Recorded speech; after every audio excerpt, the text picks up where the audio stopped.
Hi, I'm Natalie Brooks, and I thought sisterhood meant loyalty, support, and shared joy. Instead, at 7 months pregnant with my first child, my sister Cassie turned what should have been the happiest celebration of my life into a nightmare of humiliation and cruelty. She didn't just ruin my baby shower, she tried to destroy my marriage, steal my friends, and convince everyone that I was an ungrateful, selfish sister who didn't deserve happiness. Before we jump back in, tell us where you're tuning in from, and if this story touches you, make sure you're subscribed, because tomorrow, I've saved something extra special for you.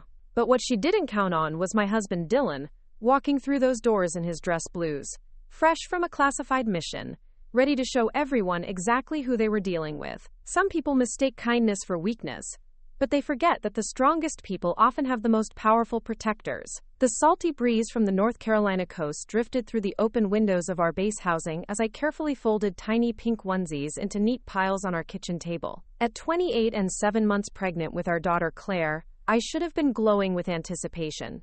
Instead, anxiety gnawed at my stomach like a persistent ache. Dylan had been deployed on a training exercise for the past 3 weeks, and while I was used to his absences as a Navy SEAL's wife, this timing felt particularly cruel. Tomorrow was my baby shower, and I'd be facing it alone. The event had been planned for months at the Seaside Community Center, a charming venue overlooking the marina that I'd chosen specifically because it reminded me of how Dylan and I first met during a sunset walk along the pier. My best friend Zoe had insisted on organizing everything, from the nautical-themed decorations to the guest list that included neighbors from base housing, wives from Dylan's unit, and a handful of civilians I'd befriended during my 3 years in Ocean View. It should have been perfect. The problem was Cassie. My sister had arrived from Charlotte 2 days ago, ostensibly to help with last-minute preparations. At 32, Cassandra Monroe had always possessed an uncanny ability to make any situation about herself. Where I was quiet and thoughtful, she was loud and demanding. Where I preferred genuine connections, she collected acquaintances like trophies. And where I had found contentment in my military marriage and impending motherhood, she seemed determined to prove that my choices were somehow inferior to her own. The tension had started immediately upon her arrival. Cassie swept into our modest 2-bedroom base house like a hurricane, criticizing everything from our cramped living space to my boring maternity wardrobe. She made snide comments about military wives who waste their potential, and questioned why I'd chosen to have a baby so young instead of focusing on my career. Never mind that I worked as a graphic designer from home and had specifically built my business to be flexible around Dylan's deployments. What stung most was how she'd begun inserting herself into every aspect of the baby shower planning. When Zoe and I had carefully selected an elegant cream and navy color scheme to match our nautical theme, Cassie convinced the florist to change the arrangements to hot pink and silver because pastels are so outdated. When we'd planned a simple menu of finger foods and mocktails, she'd upgraded to an expensive catered spread without consulting anyone about the cost. Each change came with the same dismissive explanation that she was just trying to make things special for her poor sister who obviously doesn't know how to throw a proper party. The worst part was watching how our mother, Linda, enabled every decision. Mom had always favored Cassie's dramatic flair over my quieter nature, and the pattern continued even now. When I tried to voice concerns about the mounting expenses or the fact that the shower was becoming unrecognizable from what I'd originally wanted, Mom would pat my hand condescendingly and suggest that pregnancy hormones were making me, quote, oversensitive. Cassie would laugh and agree, adding that she was only trying to give her future niece the celebration she deserved. By Thursday evening, I felt like a stranger at my own baby shower planning sessions. Cassie had taken over communication with vendors, changed the music playlist to her preferred pop hits instead of the soft acoustic songs I'd chosen, and even convinced Zoe to alter the game schedule to include activities I found embarrassing. When I discovered she'd invited additional guests without my knowledge, including several of her own friends who'd never met me, I finally spoke up. Cassie, this is supposed to be my baby shower, I said as gently as possible while we sat in the community center's event room, reviewing final details. I appreciate your help, but some of these changes aren't what I wanted. She looked up from her phone where she'd been texting furiously, her perfectly manicured eyebrows raised in mock surprise. What changes? I'm just making sure everything is perfect. You should be thanking me, Nat. Left to your own devices, this would have been some sad little gathering with grocery store cake and paper plates. There's nothing wrong with simple celebrations, I replied, feeling heat rise in my cheeks. Dylan and I prefer intimate gatherings with people who actually care about us. Oh, please, Cassie scoffed, tossing her highlighted hair over her shoulder. Dylan isn't even here, is he? Some husband, abandoning his pregnant wife right before her baby shower. If that were Tyler, I'd have his head. The comparison to her husband stung. Tyler Monroe was a successful real estate developer who worked predictable hours and came home every night to their McMansion in Charlotte's suburbs. He'd never missed a birthday, anniversary, or social event because his job didn't require him to serve his country at a moment's notice. But Tyler also didn't possess an ounce of Dylan's integrity, courage, or genuine love for his family. Dylan is serving his country, I said quietly, placing a protective hand over my growing belly. He'd be here if he could, and he'll be here for what matters. Cassie laughed, a sharp sound that echoed off the community center's wooden walls. What matters?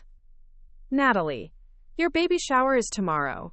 If he cared, he'd have figured out a way to be here. But I guess that's what you get when you marry some jarhead who values his job more than his family. He's not a jarhead, he's Navy, I corrected automatically, though the distinction felt trivial compared to the larger insult. And he does value his family. He's working so we can have a good life. Right, she said, returning her attention to her phone. Well, lucky for you, I'm here to make sure this shower doesn't completely embarrass our family. Though honestly, with this crowd of military wives and their screaming kids, I'm not sure there's much hope. That night, I called Dylan on the secure line he'd given me for emergencies. The connection was scratchy and filled with static, but hearing his voice made my chest loosen for the first time in days. Hey, beautiful, he said, and I could picture his smile even through the poor audio quality.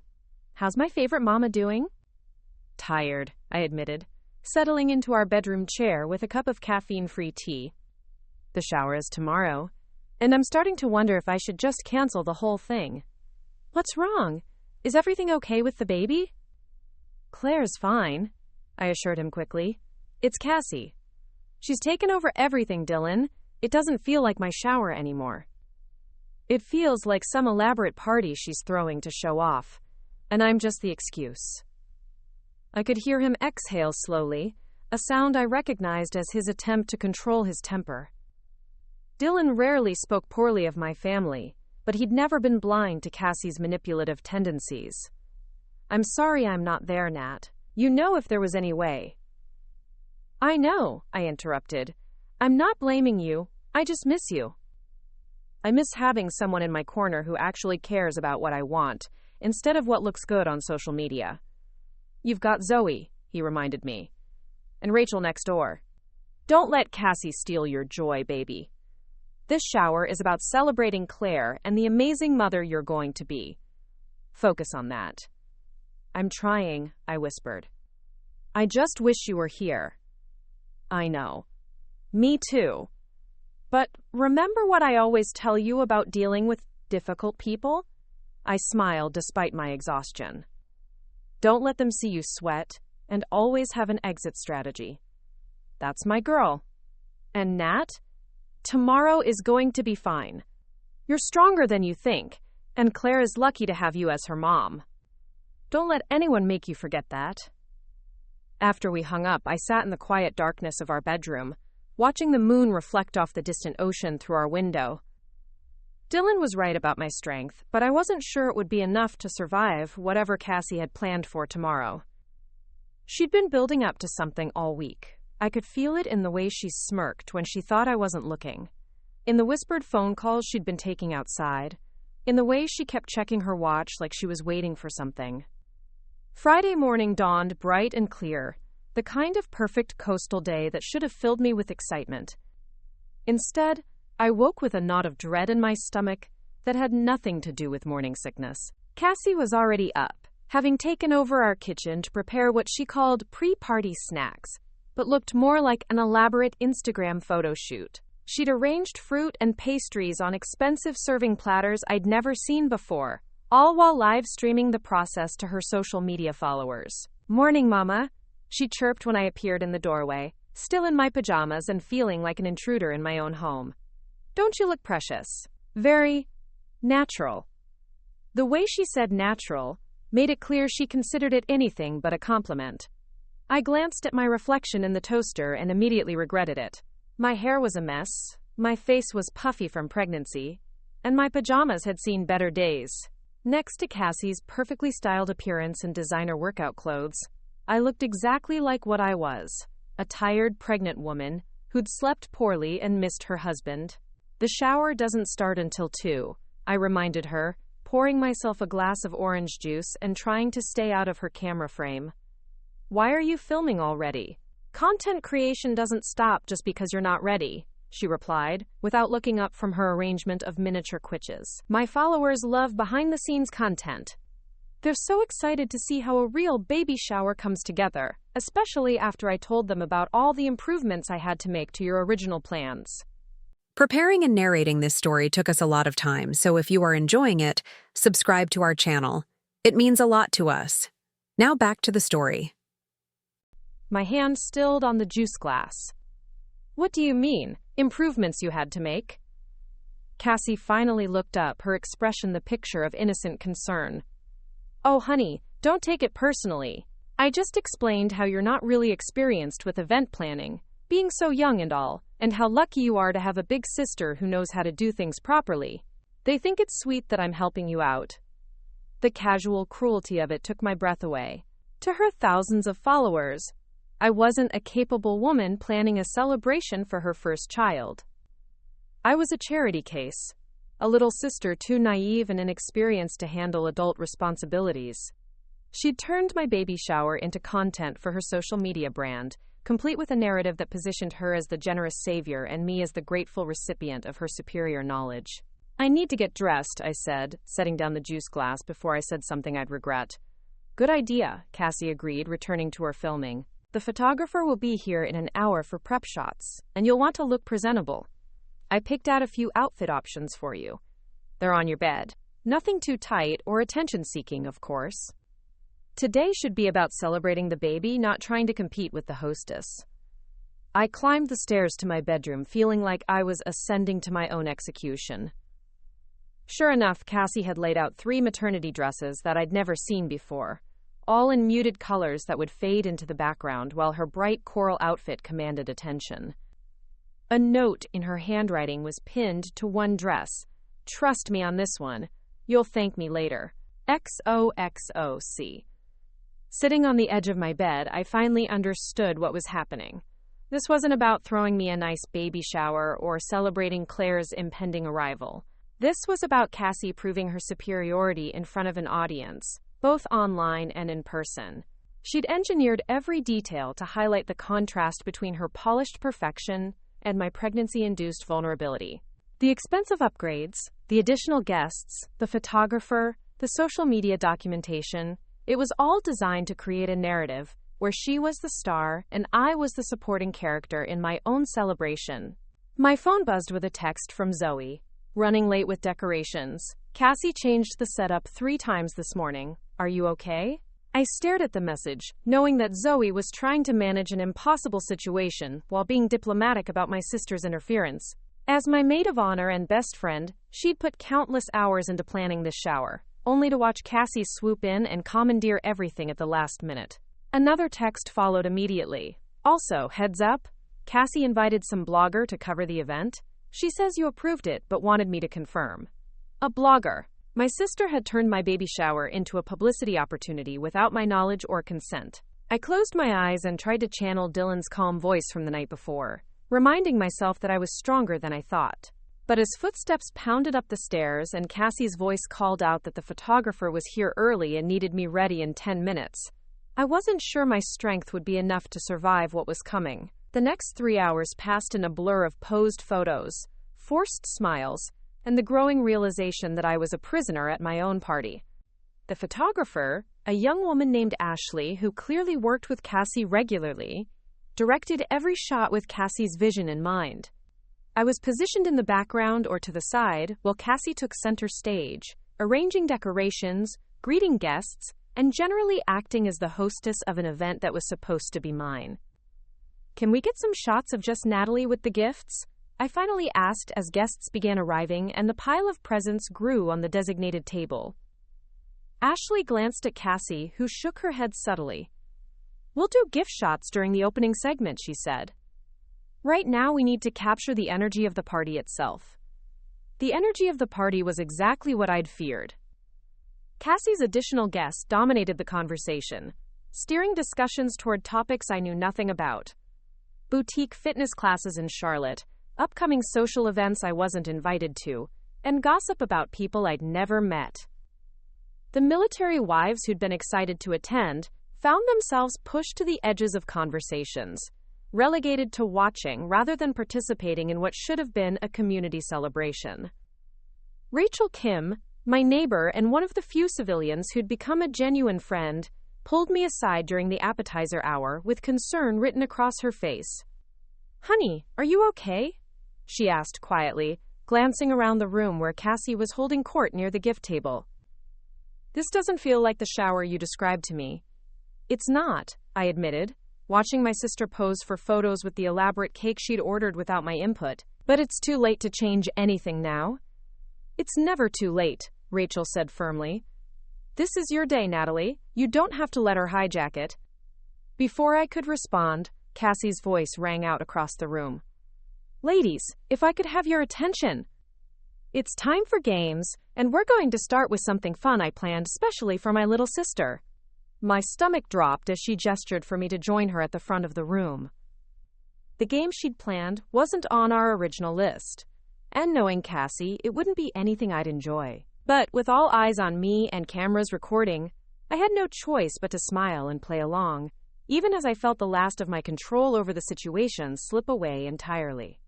The next hour would prove that I'd been right to trust my instincts about Cassie's true intentions, but it would also prove that Dylan had been right about my strength, and that sometimes the most powerful protection comes from the most unexpected sources. The game Cassie had prepared was called "How Well Do You Know the Mommy-to-Be?" And it became immediately clear that she'd designed it as a public humiliation disguised as entertainment. Standing at the front of the room with a microphone she'd somehow procured, my sister began reading questions from index cards with the theatrical flair of a talk show host.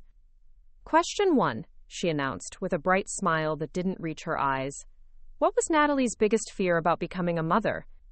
She paused dramatically, scanning the room of guests who shifted uncomfortably in their seats. "Anyone want to guess?" I felt heat crawl up my neck as I realized she was reading from private conversations we'd had during vulnerable moments over the past few months. These weren't lighthearted trivia questions about my favorite foods or childhood memories. These were intimate fears and insecurities I'd shared with her during late-night phone calls when Dylan was deployed, and pregnancy anxiety kept me awake. Zoe raised her hand tentatively. Maybe that she wouldn't be a good mom because her own childhood was difficult?" "Close," Cassie exclaimed, as if this were a delightful game show instead of an invasion of my privacy. "But the real answer is that she's terrified Dylan will realize she's not interesting enough to come home to once the baby arrives. She actually cried about this just last week." The room fell silent except for the uncomfortable clearing of throats and the rustle of fabric as guests looked anywhere but at me. Ashley, the photographer, continued snapping pictures, capturing my mortification for whatever social media campaign Cassie had planned. I wanted to disappear, to walk out of my own baby shower and never look back, but my feet felt rooted to the spot. "Question 2, Cassie continued, apparently oblivious to the growing discomfort in the room. "What does Natalie think about military wives who complain about deployments?" This time, no one raised their hand. Several of the Navy wives exchanged glances, sensing that whatever was coming wouldn't be flattering to their community. My mouth went dry as I remembered the conversation Cassie was referencing. A moment of weakness when I'd confided my frustration with women who seemed to turn their husband's service into a competition for sympathy. "She thinks they're attention-seeking and pathetic," Cassie announced cheerfully. Her exact words were that some military wives use their husbands' deployments as an excuse to be martyrs, instead of just dealing with it like adults. The temperature in the room seemed to drop 10 degrees. I watched the faces of women I'd grown to respect and admire. Sarah Chen, whose husband had been deployed for 8 months. Maria Santos, who was raising 3 children essentially as a single parent. Jennifer Walsh, who'd just learned her spouse was being transferred to Japan, as they processed what they'd just heard. Cassie, that's not... I started, but she held up a perfectly manicured hand to silence me. Oh, we're not done yet, she said with false sweetness. Question 3. What does Natalie really think about her friends from base housing? This was crossing a line that couldn't be uncrossed. Whatever conversation she was about to reference, I knew it would be taken out of context and twisted to cause maximum damage. These women had welcomed me into their community, included me in their book clubs and coffee dates, and offered support during Dylan's frequent absences. They deserved better than having their kindness repaid with manufactured drama. I think that's enough games for now, I said firmly, stepping forward to take the microphone from Cassie's hand. She pulled it away with a laugh that sounded like breaking glass. Don't be such a spoilsport, Nat. Everyone's having fun, aren't you, ladies? The silence that greeted her question was deafening. Even her own friends from Charlotte looked uncomfortable, finally sensing that they were witnessing something cruel rather than entertaining. But Cassie, either genuinely oblivious or simply committed to her performance, forged ahead. The answer is that she thinks base housing wives are boring and small-minded, and that she only spends time with them because she doesn't have any other options in this quote-quote cultural wasteland of a town. The final words hit like physical blows. I watched Rachel's face crumple with hurt, saw Zoe's eyes fill with angry tears, and felt the collective withdrawal of women who'd opened their hearts to me only to have that trust weaponized by my own sister. The worst part was the grain of truth buried in the lies. I had occasionally felt isolated in Ocean View, missed the cultural opportunities of larger cities, and sometimes struggled with the intensity of military community life. But those feelings were complex and contextual, shared with Cassie during moments when I needed support, not judgment to be broadcast for entertainment. That's not what I said, and it's not what I meant, I said, my voice carrying more strength than I felt. You're twisting private conversations to hurt people who've been nothing but kind to me. Cassie's mask finally slipped, revealing the cold calculation underneath her party hostess persona. I'm just sharing what you told me, sister. If you're embarrassed by your own opinions, maybe you should think about why that is. Because they weren't my opinions, I replied, surprised by the steadiness of my own voice. They were fears and frustrations taken completely out of context and turned into weapons. This isn't a game, Cassie. This is cruelty. For a moment, the room held its breath. Then Cassie laughed high and sharp, and I saw her for what she truly was. Not the glamorous big sister I'd spent years trying to impress, but a woman so insecure about her own life that she needed to destroy mine to feel powerful. Oh, please, she scoffed. You're being dramatic. These ladies know I'm just having fun. Besides, if you can't handle a little teasing, maybe you're not ready for motherhood after all. The attack was so blatantly cruel that several guests actually gasped. Questioning my readiness for motherhood at my own baby shower, while I stood there 7 months pregnant and surrounded by people who'd come to celebrate my journey, was a level of malice that finally penetrated even her own friend's social armor. Cassie, that's enough, came a voice from the back of the room. Tyler Monroe had appeared in the doorway, his face flushed with embarrassment and what looked like genuine anger. We need to talk. Now. Not now, honey, Cassie replied without turning around. I'm hosting my sister's shower. You're humiliating your sister, Tyler said bluntly, striding into the room with the kind of purposeful movement that suggested he'd been listening from outside for several minutes. This stops now. The public correction from her own husband clearly caught Cassie off guard. She'd built her entire performance around being the sophisticated, successful sister married to the successful man, and having that husband publicly call out her behavior shattered the illusion she'd worked so hard to create. You don't understand the dynamic here, she said, but her voice had lost its confident edge. Natalie and I have always teased each other like this. No, I said quietly, and the words seemed to echo in the silent room. We haven't. You've always torn me down and called it teasing, but I've never done the same to you. And I'm not going to let you do it anymore.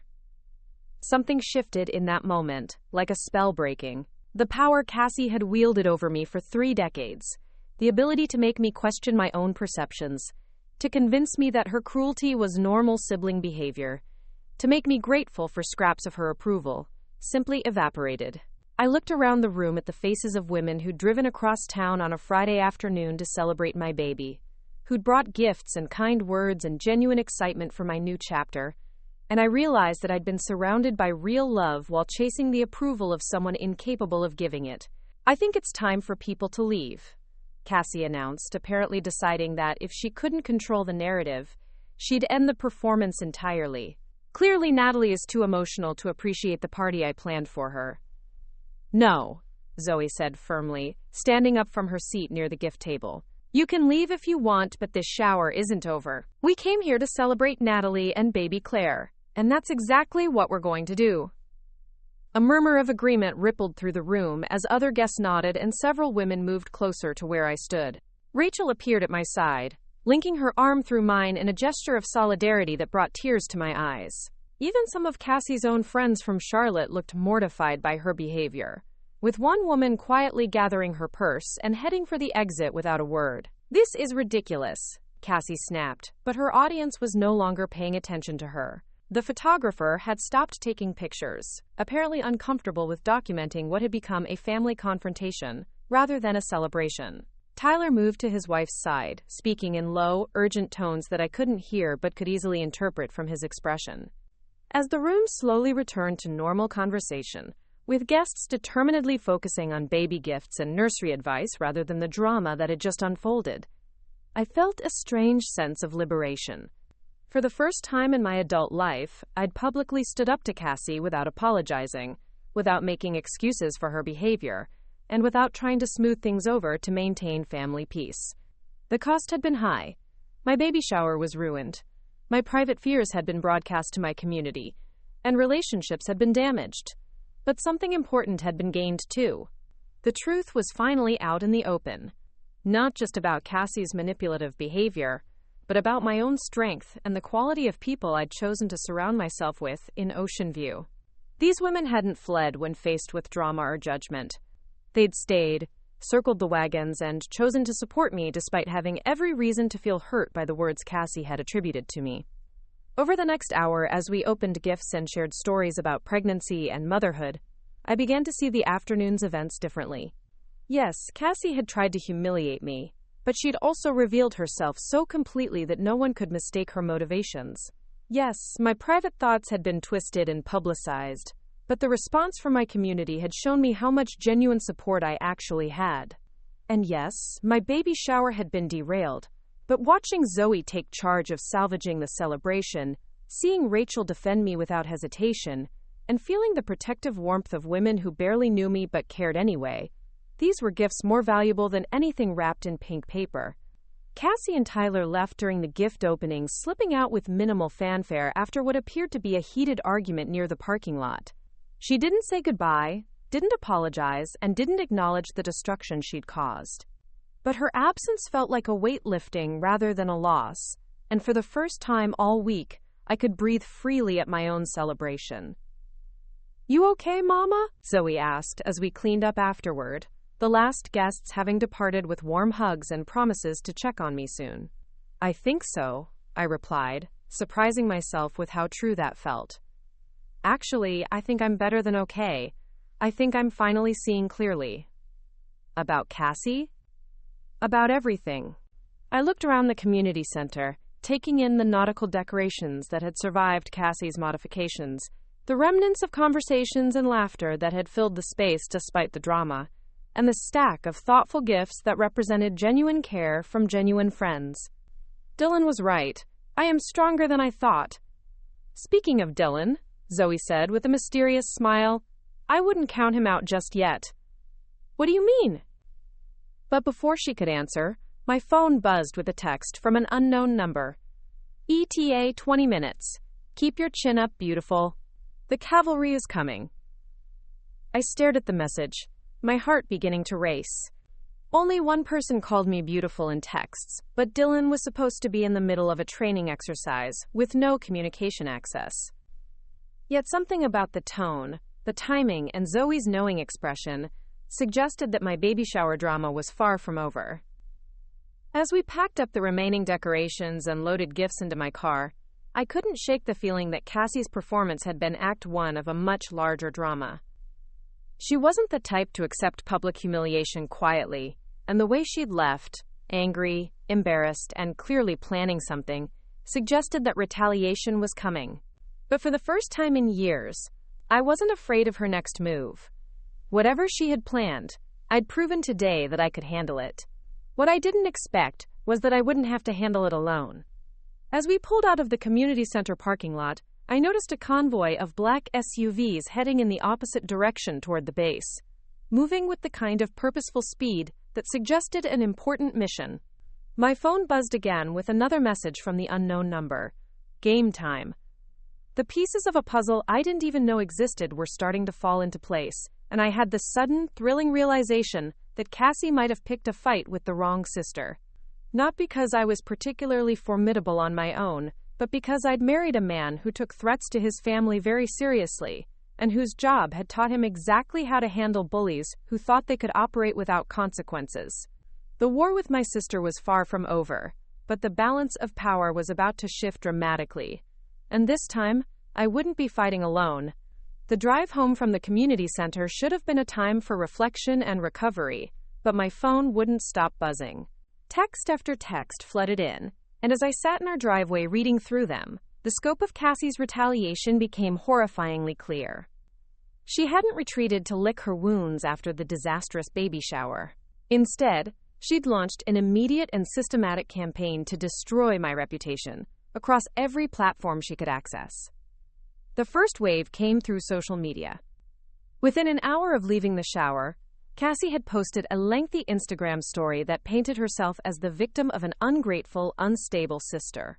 According to her narrative, she'd flown across the state to help plan a beautiful celebration for her pregnant sister, only to be verbally attacked and humiliated in front of guests. The post included carefully edited photos from the shower that made her look radiant and charitable, while capturing me at my most uncomfortable moments, mouth open mid-protest or looking frazzled and defensive. But the social media assault was only the beginning. Screenshots started arriving from friends, showing posts Cassie had made in various local Facebook groups, community forums, and neighborhood apps.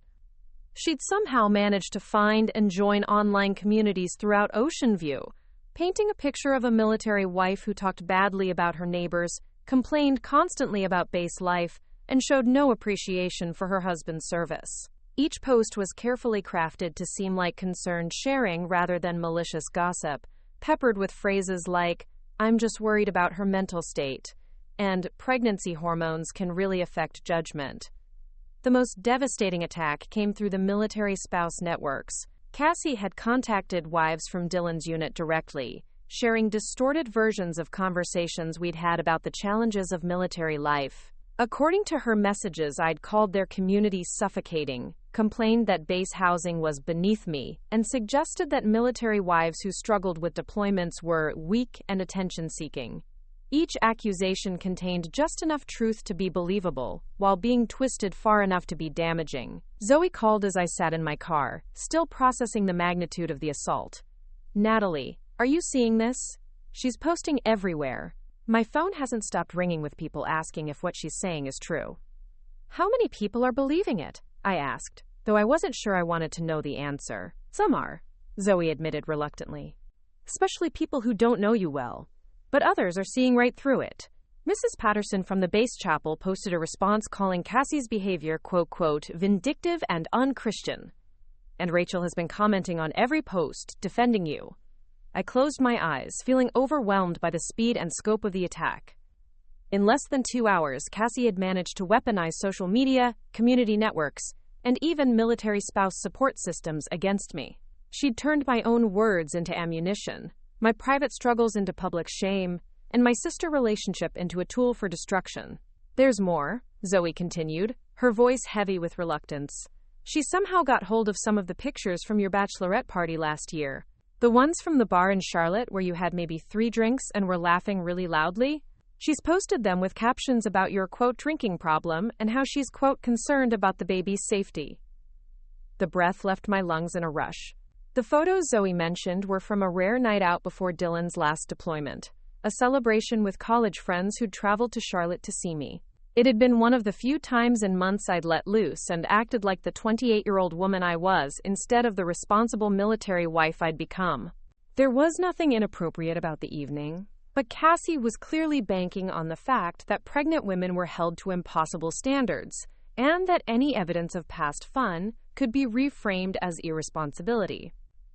She's trying to get me in trouble with family services, I realized, the full scope of her strategy becoming clear. If enough people report concerns about my fitness as a mother, they'll have to investigate. Would they really do that based on social media posts? They have to investigate any reports of potential child endangerment, I said, remembering briefings Dylan and I had attended about military family protocols, even false ones, especially when they come from multiple sources. As if summoned by my words, my phone rang with a number I didn't recognize. When I answered, a crisp professional voice identified herself as Lieutenant Sarah Morrison from the Base Family Readiness Support Office. Mrs. Brooks, I'm calling because we've received some concerning reports about your well-being and that of your unborn child. I'd like to schedule a time for you to come in and discuss these matters. What kind of reports? I asked, though I already knew. I can't discuss specifics over the phone, but multiple community members have expressed concerns about your mental health, substance use, and overall fitness for motherhood. These are serious allegations that require investigation. My hands shook as I gripped the phone. This was exactly what Cassie had planned, not just to embarrass me at my baby shower, but to systematically destroy my life. She'd weaponized military protocols, community concern, and social media outrage to create an official crisis that could follow me for years. Lieutenant Morrison, these reports are false and malicious. They're coming from my sister, who's angry that I stood up to her abusive behavior at my baby shower today. I understand this is difficult, Mrs. Brooks, but regardless of the source, we have to take all reports seriously.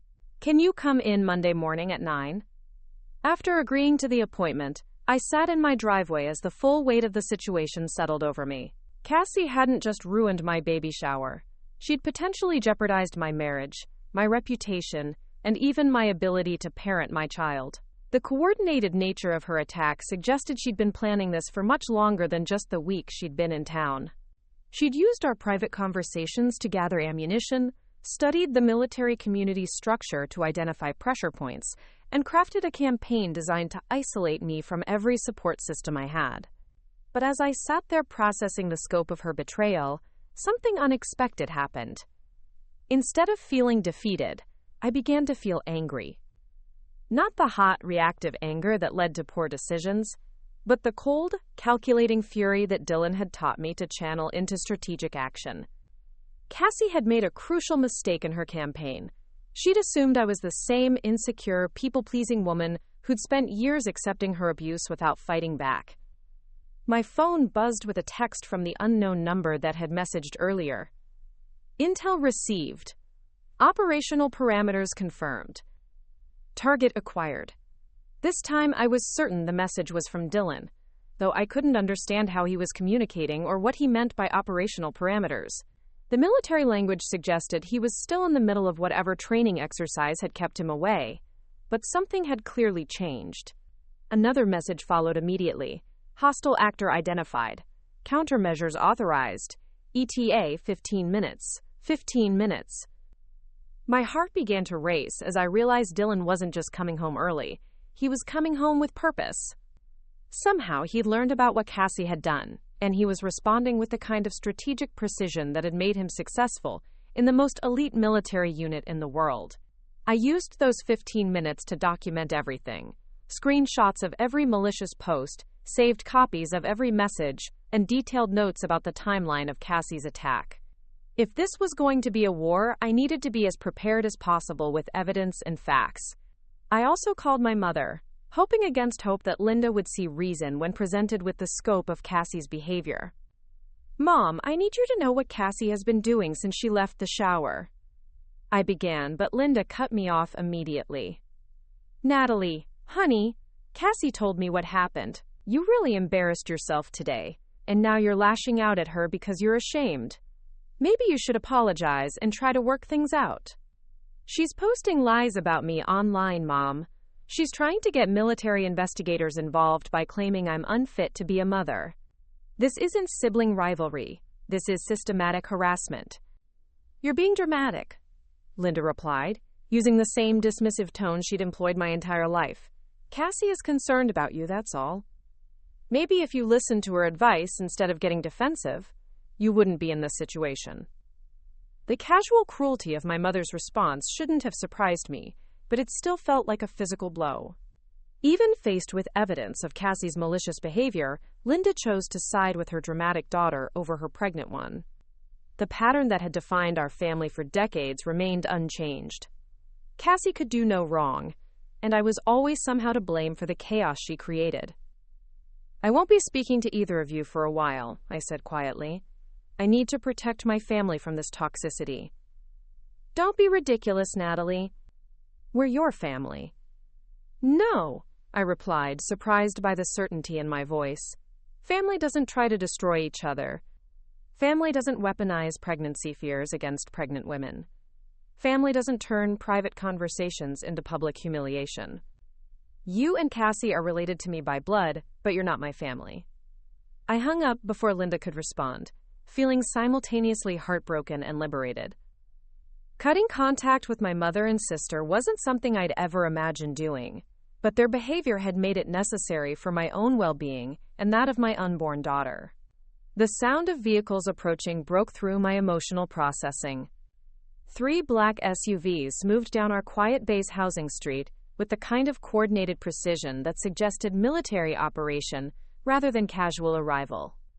They pulled into our driveway and the neighboring spaces with practiced efficiency, and my breath caught as the passenger door of the lead vehicle opened. Dylan stepped out in full dress blue uniform, his posture radiating the kind of controlled intensity I'd only seen during official ceremonies. But this wasn't ceremonial bearing, this was operational readiness. He moved with purpose toward our front door, followed by several other men in similar uniforms whose bearing suggested they weren't just any service members. As Dylan reached the porch, he turned and looked directly at me through the car windshield. Even from a distance, I could see the cold fury in his expression, the same look he got when discussing enemies of the state or threats to national security. Except this time, that look was directed at someone who'd threatened his family. He gestured for me to come inside, and as I gathered my purse and the scattered papers documenting Cassie's attack, I realized that my husband hadn't just come home early from a training exercise. He'd assembled what looked like an official response team, complete with witnesses and documentation protocols. Whatever Cassie thought she'd started by destroying my baby shower and attacking my reputation, she was about to discover that targeting a Navy SEAL's pregnant wife came with consequences she'd never anticipated. The game had changed, the players were no longer evenly matched, and Dylan Brooks was about to show my sister exactly what happened when someone threatened his family. As I walked toward our front door, where my husband waited in his dress blues surrounded by men whose very presence suggested serious official business, I felt a shift in the balance of power that had defined my relationship with Cassie for 3 decades. She'd played her hand completely, showing the world exactly who she was and what she was capable of. Now it was our turn. The war wasn't over, but the cavalry had arrived. And something told me that Cassie had no idea what she'd actually gotten herself into when she decided to take on a military family with the full resources of the United States Navy at their disposal. Dylan opened our front door and gestured me inside with the kind of formal courtesy that suggested this wasn't just a homecoming, it was the beginning of an operation. As I crossed the threshold into our home, I caught sight of laptops, documents, and communication equipment that definitely hadn't been there when I left for the baby shower. "Welcome home, beautiful," Dylan said quietly, his voice carrying the same deadly calm I'd heard him use when discussing classified missions. "We need to talk." Inside our living room, what I found defied every expectation I'd had about Dylan's early return.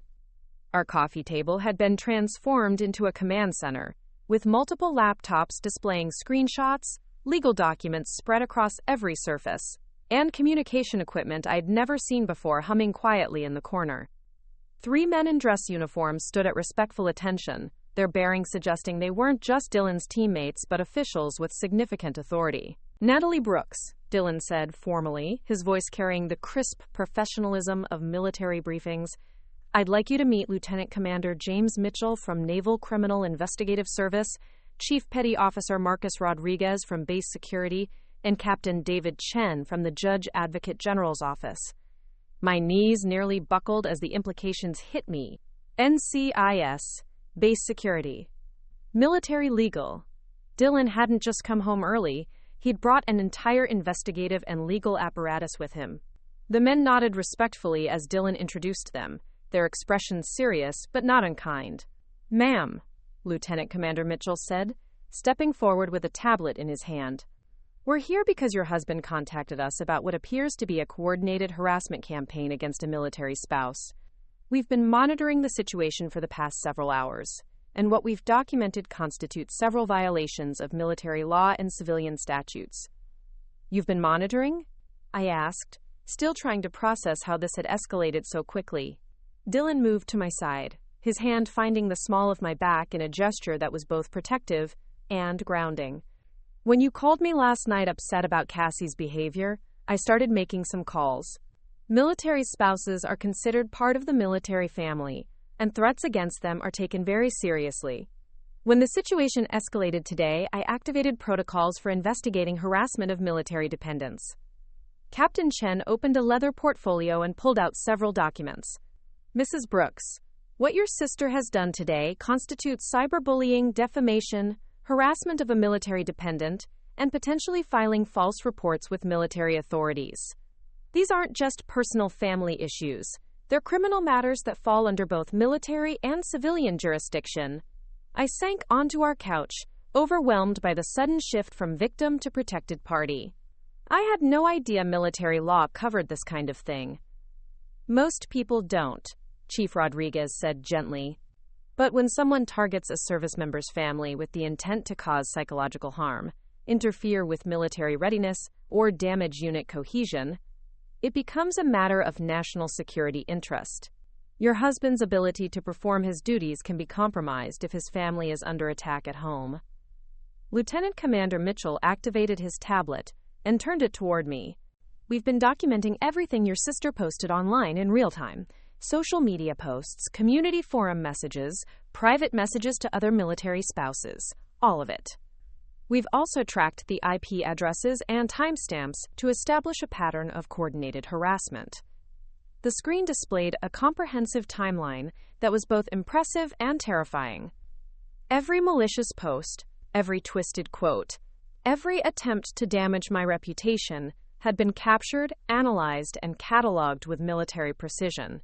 They'd even identified which posts had been shared or commented on by other users, creating a complete map of how Cassie's lies had spread through various communities.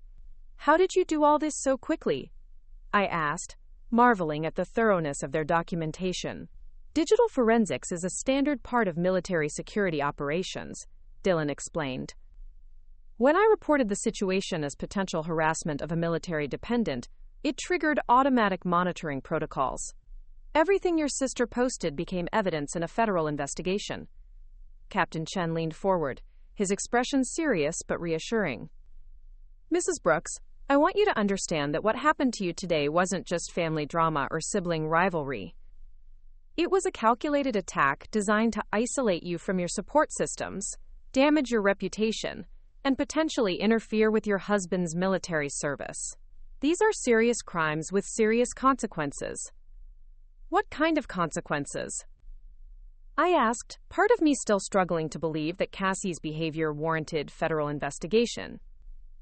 "For starters, making false reports to military authorities is a federal offense," Lieutenant Commander Mitchell explained. "Your sister contacted family services with allegations she knew to be false, which constitutes filing a false report. The cyberbullying and defamation could result in civilian charges, and the harassment of a military dependent could lead to federal prosecution."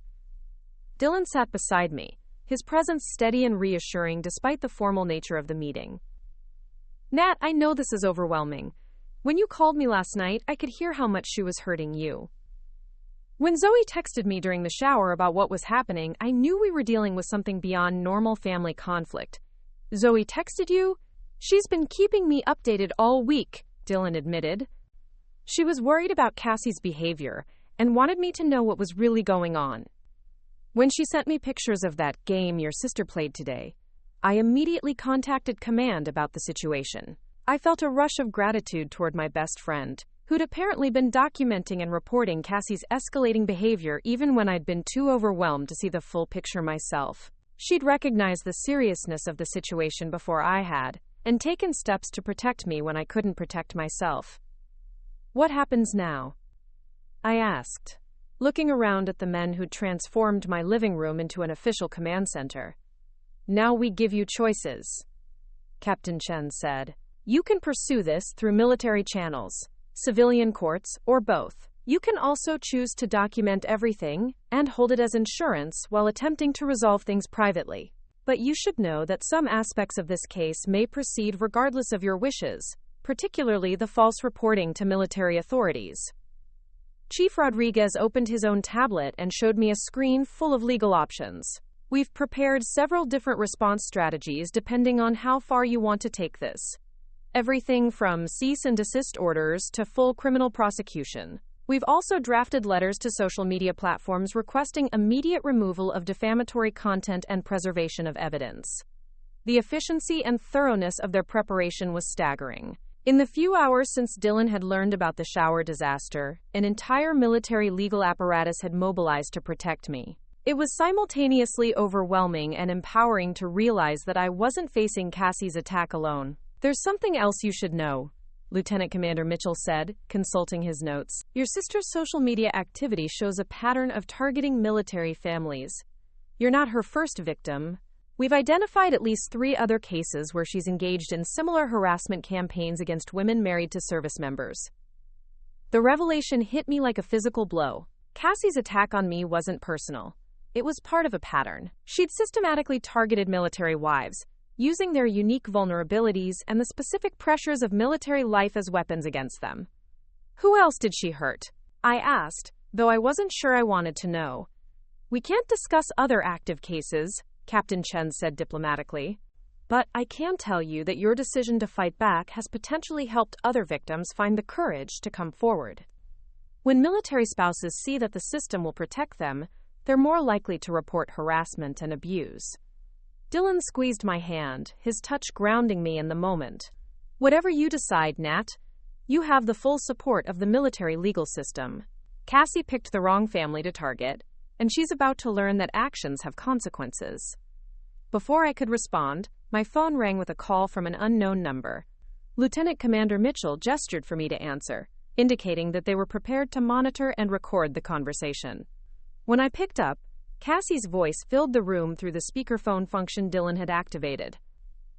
Natalie, I hope you're happy, she said without preamble, her voice tight with barely controlled rage. Tyler is furious with me, Mom is crying, and people are starting to question my side of the story. You need to call off your little social media army and stop making me look bad. The irony of her demand was breathtaking, but before I could respond, Dylan took the phone. This is Lieutenant Dylan Brooks, United States Navy, he said in his most official voice. You're speaking to a room full of military investigators who have been documenting your harassment campaign against my wife. I strongly suggest you retain legal counsel before making any further contact with this number. The silence on the other end of the line stretched for nearly 30 seconds before Cassie's voice returned, noticeably shaken. Dylan? I thought you were deployed. This is just a family misunderstanding. Ma'am, what you've engaged in today constitutes criminal harassment of a military dependent, Lieutenant Commander Mitchell interjected. We have documented evidence of your activities, and multiple federal agencies are now investigating your actions. Any further contact with Mrs. Brooks or attempts to intimidate witnesses will result in immediate arrest. This is insane, Cassie sputtered. She's my sister. We had a fight at a baby shower. This doesn't need to involve the military. Captain Chen took the phone, his voice carrying the authority of years in military law. Ms. Monroe, you made false reports to military authorities, engaged in cyberbullying of a pregnant service member's spouse, and attempted to interfere with military family readiness. These are serious federal offenses. I'm officially advising you to cease all contact with the Brooks family and retain legal representation immediately. You can't be serious, Cassie said, but her voice had lost its aggressive edge and taken on a note of genuine fear. I was just upset. People say things when they're emotional. People also face consequences when those things constitute criminal behavior, Dylan replied coldly. You have 10 minutes to remove every post, comment, and message you've made about my wife from all social media platforms. After that, our legal team will be pursuing civil and criminal charges for every piece of defamatory content that remains online. The call ended with Cassie hanging up abruptly, leaving the room in tense silence. Within minutes, my phone began buzzing with notifications as posts began disappearing from Instagram, Facebook, and various community forums. Apparently, the threat of federal prosecution was a powerful motivator for damage control. She's deleting everything, I observed, watching the notifications stream across my screen. Too late, Chief Rodriguez said with satisfaction. We captured everything before she had a chance to destroy evidence. The documentation is complete and admissible in court. Lieutenant Commander Mitchell closed his laptop and looked directly at me. Mrs. Brooks, your sister has just learned that targeting military families comes with consequences she never anticipated. What she saw as an easy victim, a pregnant woman whose husband was deployed, turned out to be someone with the full protection of the United States military. What she didn't understand, Dylan added, his arm tightening around my shoulders, is that when you attack a Navy SEAL's family, you're not just taking on one person. You're taking on an entire brotherhood that's trained to eliminate threats and protect what matters most. Captain Chen gathered his documents and stood. We'll be in touch about your legal options, Mrs. Brooks. In the meantime, all evidence has been preserved. Your reputation will be formally cleared through military channels, and any future harassment will be met with immediate legal action. As the three officials prepared to leave, each shook my hand with the kind of respect typically reserved for fellow service members. It was clear that in their eyes, I wasn't just a dependent to be protected. I was a member of the military family who'd been attacked and deserved justice. One more thing, Lieutenant Commander Mitchell said as he reached the door. Your sister's pattern of targeting military spouses suggests this behavior will likely continue with other victims. Would you be willing to testify if cases involving her other victims move forward? I looked at Dylan, who nodded encouragingly, then back at the investigator. Yes. If it helps other women, absolutely. After they left, Dylan and I sat in our transformed living room, surrounded by the evidence of a battle I'd never expected to fight. The coffee table was still covered with legal documents, the air still hummed with the residual energy of official military business, and my phone continued buzzing with notifications as the last of Cassie's malicious posts disappeared from the internet. I can't believe this is real, I said finally, leaning against Dylan's shoulder. This morning I was worried about surviving a baby shower. Tonight, federal investigators are building a criminal case against my sister. This morning, you were being systematically attacked by someone who thought you were defenseless, Dylan corrected. Tonight, you learned that you're anything but defenseless. You're protected by the most powerful military in the world, and anyone who threatens you will face the full force of that protection. As we sat together in the quiet aftermath of the day's chaos, I realized that Cassie had made a fatal miscalculation. She'd seen a pregnant military wife whose husband was deployed and assumed she'd found an easy target. Instead, she'd targeted someone whose husband had spent years learning how to identify, track, and neutralize threats to American interests. And as far as Dylan was concerned, anyone who threatened his family was a threat to American interests. 3 months later, I stood in the nursery Dylan had finished painting the week before, folding tiny clothes and marveling at how different my life looked from that terrible afternoon at the community center. Claire Elizabeth Brooks had arrived 2 weeks early, a healthy 7-pound bundle of determination who seemed to inherit her father's tactical precision and her mother's quiet strength. The room was bathed in soft morning light streaming through windows that overlooked the base playground, where children's laughter provided a constant soundtrack of joy and normalcy. The legal proceedings against Cassie had moved forward with the methodical efficiency Dylan had promised. She'd ultimately pled guilty to federal harassment charges and making false reports to military authorities, receiving 2 years of probation, mandatory counseling, and a restraining order that prohibited any contact with our family. More importantly, her plea had opened the door for 3 other military spouses to come forward with their own stories of harassment, creating a pattern that resulted in additional charges and a criminal record that would follow her for years.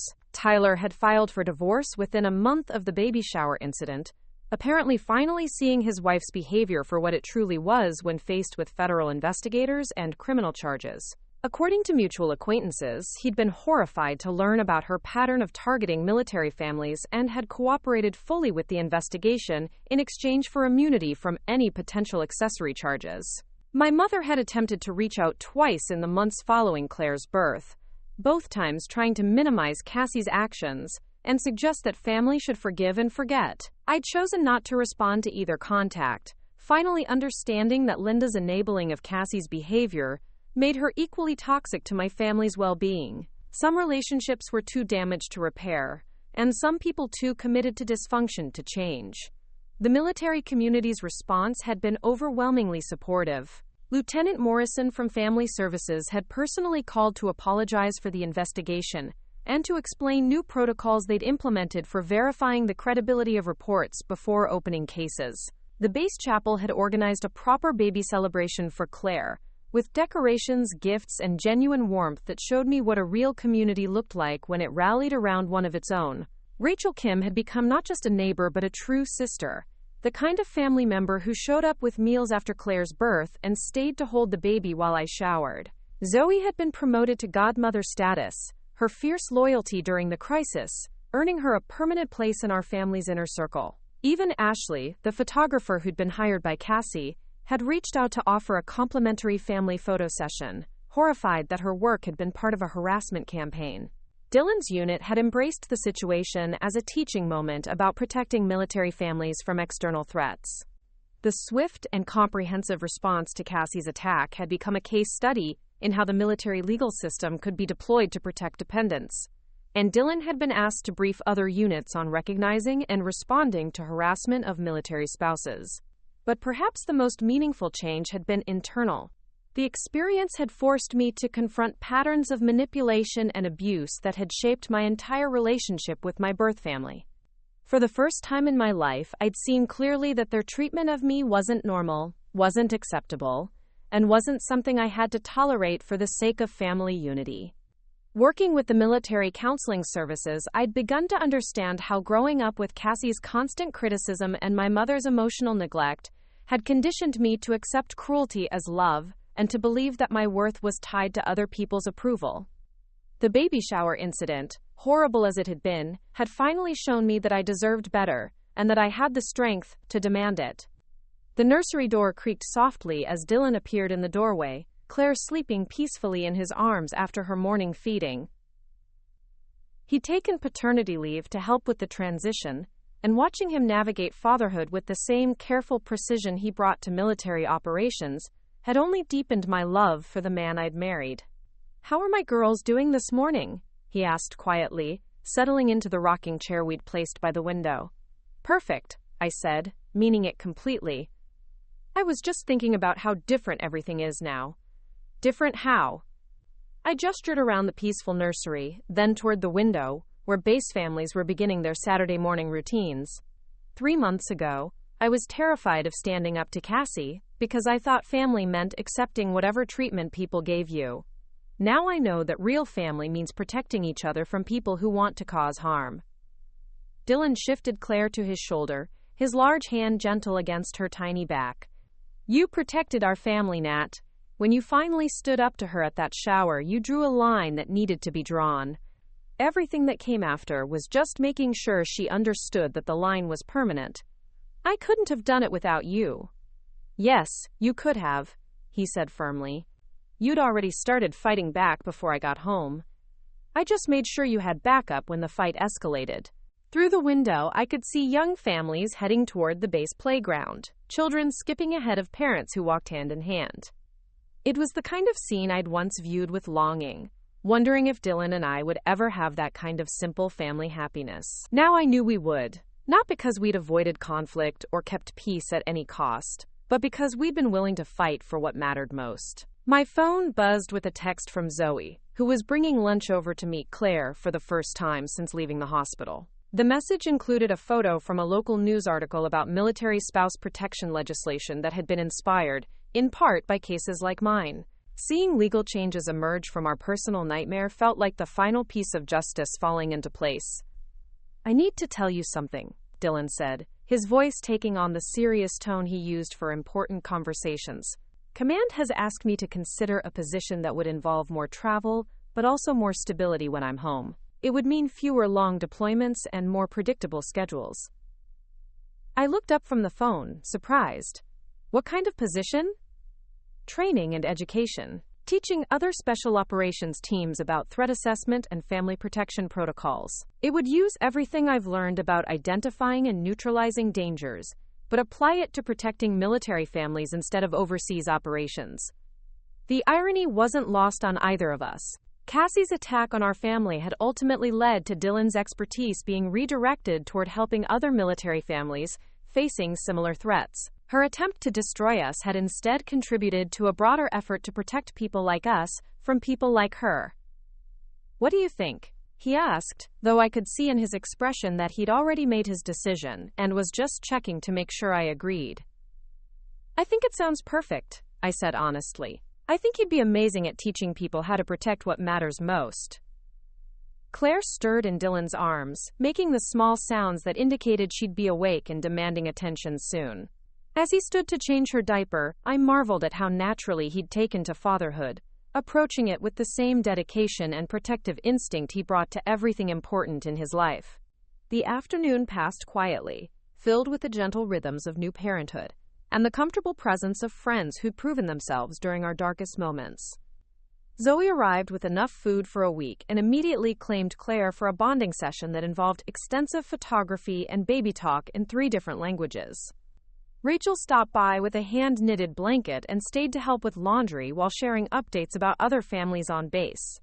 As evening approached and our guests departed, Dylan and I found ourselves alone with Claire for the first time in days.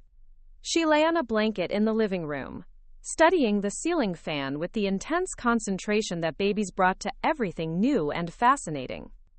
"Do you ever think about what would have happened if you hadn't come home that day?" I asked Dylan as we watched our daughter discover her own hands. "Every day," he admitted. "But not because I regret how things unfolded. I think about it because it reminds me how important it is to be present for the battles that matter. I can't always be here to fight for you, but I can make sure you know that you're worth fighting for." "I know that now," I said. "I finally understand that love isn't about accepting whatever treatment people give you. It's about finding people who treat you with respect and kindness, and protecting those relationships from people who don't." Claire chose that moment to discover her own voice, letting out a string of experimental sounds that made both Dylan and me laugh. She was going to grow up in a family that understood the difference between love and manipulation, between loyalty and enabling, between keeping peace and accepting abuse. She'd never question whether she deserved kindness because kindness would be the foundation of her daily experience. That night, as Dylan and I took turns with the evening routine that was still new enough to require careful coordination, I reflected on the journey that had brought us to this moment. The baby shower that was supposed to celebrate Claire's impending arrival had instead become the catalyst for the most important transformation of my adult life. Cassie's cruelty had been intended to isolate and destroy me, but it had ultimately connected me more deeply to my chosen family and shown me the strength I'd always possessed but never fully claimed. Dylan's response had demonstrated not just his love for me, but his understanding that protecting family sometimes meant going to war against people who shared your blood. The military community's support had shown me what real belonging looked like. Not conditional acceptance based on keeping others comfortable, but genuine care that extended protection when protection was needed. And Claire's arrival had given all of our struggles a clear purpose. transforming abstract concepts of family loyalty into concrete determination to create a better legacy. As I tucked Claire into her crib for the night, I whispered the promise I'd been making to her since the day she was born, that she would grow up knowing her worth, that she would never have to choose between family and self-respect, and that she would always have parents who understood that the greatest gift they could give her was the knowledge that she deserved love without conditions or costs. Dylan appeared in the doorway, watching me smooth Claire's blanket and check her one final time before leaving the nursery. "Ready for bed, Mama?" "Ready?" I said, taking one last look at our daughter, sleeping peacefully in the room we'd created for her, surrounded by gifts from people who genuinely cared about her well-being. As we walked toward our bedroom, Dylan's arm around my waist, I realized that Cassie had been right about one thing at that disastrous baby shower. The day had been about becoming the person I was meant to be. She'd just been completely wrong about what that person looked like. The person I was meant to be wasn't someone who accepted cruelty for the sake of family harmony. She wasn't someone who apologized for other people's bad behavior, or who sacrificed her own well-being to keep others comfortable. She wasn't someone who let manipulation masquerade as love, or who confused loyalty with enabling. The person I was meant to be was a woman who understood her worth, who protected her family fiercely, and who chose kindness without accepting abuse. She was someone who could draw clear boundaries and enforce them when necessary, who could distinguish between people who deserved access to her life and people who needed to be kept at a distance. Most importantly, she was someone who understood that the strongest families weren't built on blood or obligation, but on mutual respect, genuine care, and the shared commitment to protect each other from anyone who threatened their peace. 3 months after the worst day of my life became the catalyst for the best transformation I could have imagined, I finally felt ready for whatever came next. Because I knew that whatever challenges lay ahead, I wouldn't face them alone. I had Dylan, whose love came with the full protection of his strength and training.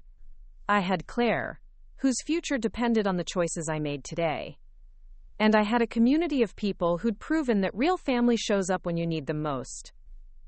Cassie had tried to destroy my baby shower, but she'd ended up giving me something far more valuable than a party. She'd given me the motivation to claim the life I deserved and the family I'd always wanted, and for that I would always be grateful. Up next, you've got 2 more standout stories right on your screen. If this one hit the mark, you won't want to pass these up. Just click and check them out.